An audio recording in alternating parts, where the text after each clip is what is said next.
pandemia ha messo in evidenza non solo un'emergenza sanitaria, ma anche un'emergenza digitale, perché ha creato delle disuguaglianze digitali educative, in quanto non tutte le famiglie avevano la possibilità di far seguire i ragazzi a distanza le lezioni e l'apprendimento.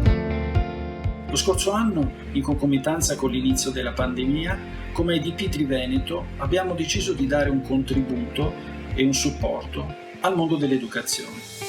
In particolare in questo caso abbiamo dotato i ragazzi della quarta classe di tablet. Ricordo ancora l'emozione e l'entusiasmo dei ragazzi nel mese di ottobre, quando abbiamo consegnato fisicamente questi strumenti, che sono stati utilizzati nel corso dell'anno e in particolare sono stati utilizzati per la realizzazione di un project work che hanno effettuato presso alcune aziende del territorio nell'ambito di quello che è il loro tirocinio formativo come parte integrante dell'apprendistato duale.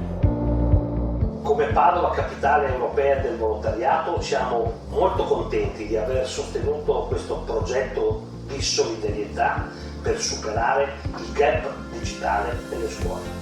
Quindi grazie a IDP, grazie che ha creduto nella formazione e ha creduto nella qualità, nell'istruzione, che è uno degli obiettivi dell'Agenda 2030.